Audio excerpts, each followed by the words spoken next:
मंजिलें उन्हीं को मिलती है जिनके सपनों में जान होती है। पंख होने से कुछ नहीं होता, हौसलों से उडान होती है। अशा बुलंद हौसल्याच्या माझ्या अत्यंत जवळच्या परमप्रिय मित्रास अर्थात मधुकर पाटील यांस मी मनापासून नव्हे मी अंतःकरणापासून शुभेच्छा देतोय की त्याचं आज जे स्वप्न होतं ते खऱ्या अर्थाने पूर्ण झालंय। आजच्या या स्वप्नवत अशा कार्यक्रमास अर्थात संगम हॉस्पिटलच्या लोकार्पण सोहळ्यास उपस्थित असलेले त्यांना कॅबिनेट दर्जाचा मंत्री दर्जाचा मान सन्मान आहे ते आमचे सर्वेसर्वा विवेक भाऊ पंडित, रामू काका, आंतरराष्ट्रीय कीर्तीचे डॉक्टर देवेंद्र, आमचे केडी पाटील सर आणि ज्यांनी या कार्यक्रमाचा घाट घातलाय ते डॉक्टर दाम्पत्य।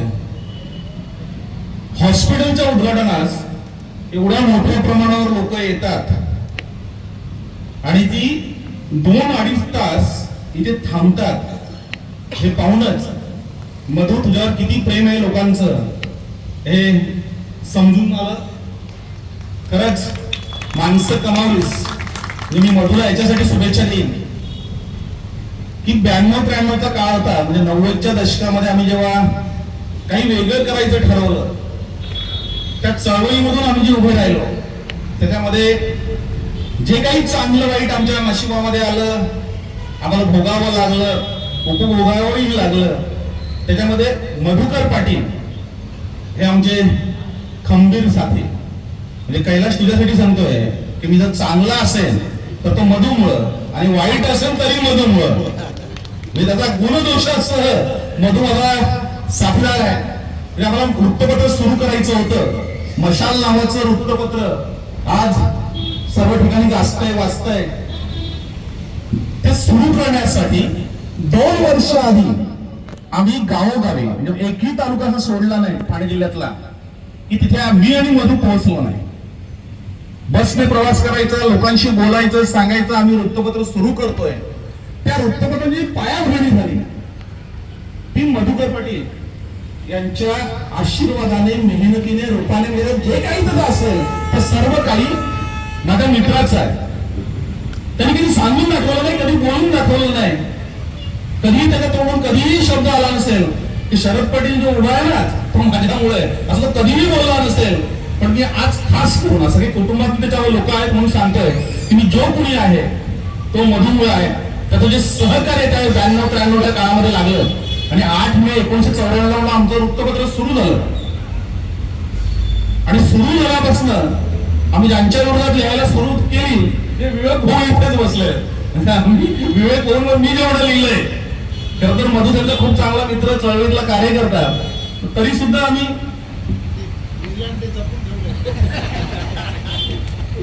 खूप काही आम्ही लिहिलं, म्हणजे काय वेडे वेगळे चाललो। आणि त्यावेळेस एक स्वप्न होती आमची, खूप वेगळी स्वप्न होती।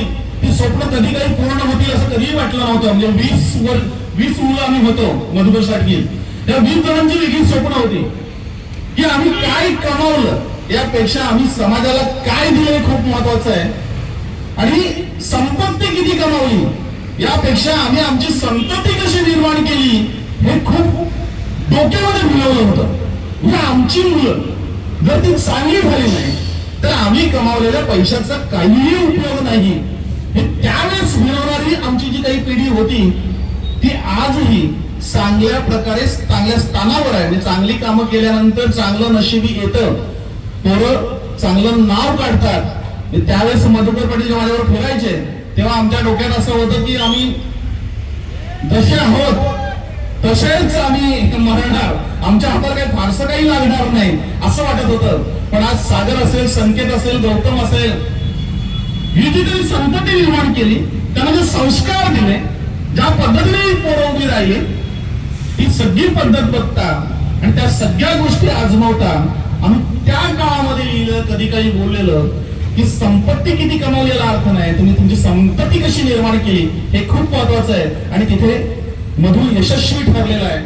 आज एवढं चांगलं सुंदर हॉस्पिटल म्हणजे खरं तर ते हॉस्पिटल बघून मधू तुझं कौतुक करावं, तुझ्यावर जळावं, की नेमकं काय करावं सुचत नाही. म्हणजे आपल्या मुलाच्या हातामध्ये, आपल्या सुनेच्या हातामध्ये एवढं चांगलं हॉस्पिटल देणारा बाप म्हणून तू खरोखर कौतुकास पात्र आहेस. ते प्रत्येकाच्या नशिबात येतं असं भाग नाहीये. आता त्याच्यावर कळस चढवण्याचं काम हे गौतम आणि दामिनीचं आहे. म्हणजे भाऊनी तर सांगितलं की मनी प्लॅन आम्हाला दिलंय, तुमच्याकडे असाच पैसा येत राहो.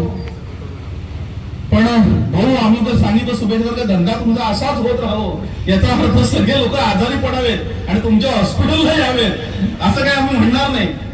पण डॉक्टर देवेंनी खूप चांगलं सांगितलं की सेवा कशी करावी, नाव कसं कमवावं. आज अनेक डॉक्टर हे कसायासारखे वागतायत, तर ते बरेच डॉक्टर बसलेले आहेत, पण खूप चांगली डॉक्टर मंडळी आहे. आणि काही डॉक्टर मंडळी ही अक्षरशः पेशंट गेल्यानंतर तो कसा सापडला आहे, त्याचा कसा कार्यक्रम करायचा आणि आपली तिजोरी कशी भरायची, अशा अनेक डॉक्टर आहेत. पण त्या डॉक्टरांचं नावही कोणी घेत नाही. मी खास करून ते डॉक्टर अविनाश यांचं नाव घेईन की आज वाड्यापासून मी जन्माला येणारा मुलगा नाव घेऊन देत असेल की मला डॉक्टर अविनाशकडे जायचंय, अंबानीला मला डॉक्टरकडे जायचंय, असं तर मुलाला वाटतं की काही पर्यायी जन्माला आलं की काय, ह्या पद्धतीने ते हॉस्पिटलला येत आहेत. आणि हा जो विश्वास कमावला, म्हणजे प्रत्येक आईला वाटतं, बापाला काय वाटतं तर जाऊन द्या, पण प्रत्येक आईला वाटतं माझा मुलगा अंबानीला गेला पाहिजे. मी खूप वर्षापूर्वी त्यांच्याकडे गेलो होतो, त्यांचं खूप माझं फॅमिली रिलेशन आहे. म्हणजे खरं तर कार्यक्रमाच्या सुरुवातीला डॉक्टर सदानंद यांना श्रद्धांजली व्हायला हवी होती, मी ती वाहतोय. पण त्यांनी जे करून ठेवलं, त्यांनी जे पेरलं ते अगदी चांगल्या प्रकारे इथे उगवलेलं दिसतंय. म्हणजे किस्सा सांगतो भाऊ, म्हणजे माझ्या मुलांना लहान मुलं होती, एक 6-7 वर्षाचे विराज आणि 3-4 वर्षाचा सुशांत होता. आणि त्यांना सांगितलं की मुंबईला आपल्याला फिरायला जायचंय. मुलांना सांगितलं की आपल्या ताज हॉटेलमध्ये जायचंय. आणि ताज हॉटेल सांगितल्यानंतर त्यावेळेस 30 वर्षापूर्वी 15-20 वर्षापूर्वी गोष्ट असेल, आम्ही ताज हॉटेल मला बघायला फक्त जायचंय, बघू आतमध्ये. आणि गेल्यानंतर आता काहीतरी खाल्लं पाहिजे म्हणून पोरण दम म्हणून बसवलं की कमी खा, काय बिल काय भरता येणार, एवढे काही पैसे आपण आणले नाही, एवढं बिल नाहीये. आम्ही ऑर्डर दिली, खाल्लं, आणि जेव्हा बिल आलं तेव्हा वेटरने सांगितलं की तुम्हाला बिल भरायचं नाहीये, बिल सांगितलेलं नाहीये. म्हणजे जर ठाणे जिल्ह्यामध्ये ठीक आहे, कोणत्याही हॉटेलमध्ये गेलं तर ओळख आहे, लोक ओळखतात, बिल प्रेमाने घ्यायला नकार देतात, काही घाबरून नकार देतात की नका यांच्याकडून काय बिल घ्यायचं. काही विकास सारखी आमची मंडळी आहेत, हॉटेल आग्रहाने नेतात. पण ताज सारख्या मुंबईच्या हॉटेलमध्ये आपली बिल नको सांगणार कोण आहे, म्हणून ते वेटरने आम्हाला त्यांच्याकडे नेलं. तर सागर त्यांचा म्हणजे मधुरा आमचा पुतण्या आहे सागर, त्याला खास करून उल्लेख करेल, म्हणजे पुस्तकामध्ये लिहिलंय नाही की त्याने त्यावेळेस सांगितलं की मधूचा पुतणा आहे आणि मी या हॉटेलमध्ये चीफ सेफ आहे. म्हणजे असं ऊन भरून आला. ताज सारख्या हॉटेलमध्ये एवढ्या मोठ्या पदावर आपला कोणतरी माणूस आहे आणि तो आपलं बिल इथे भरतोय किंवा आपल्याला सांगतोय. म्हणजे माझ्या मुलांची प्रतिक्रिया भाऊ वेगळी होती. त्यांनी सांगितलं तर तुमची ओळख येतं, एवढंच खायला कशाला घातलं, जास्त बिल केलं तर चाललं असतं ना, तो भरायचं नव्हतं का आपल्याला. त्याने आम्हाला त्या हॉटेलमध्ये त्यावेळेस तो ताजचा किस्सा घडला होता, गोळीबार वगैरे झाला होता, पूर्ण हॉटेल फिरून दाखवलं. किचन म्हणजे त्या ताज हॉटेलचा कोपरा ना कोपरा, म्हणजे जसं गोळीबार झाला होता त्या ठिकाणापासून प्रत्येक ठिकाणापर्यंत सागरने मला पोहोचवलं.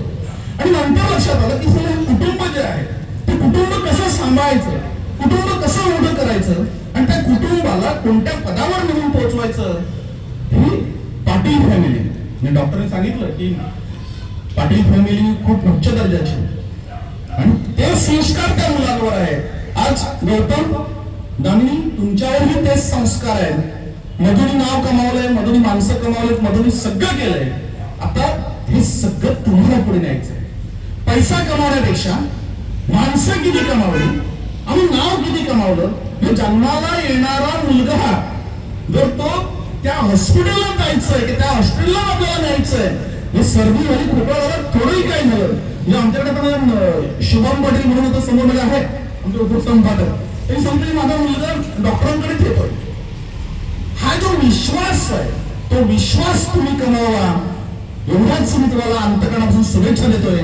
मधू तुझा मला अभिमान वाटतोय एवढंच सांगतोय. थांबतो. धन्यवाद.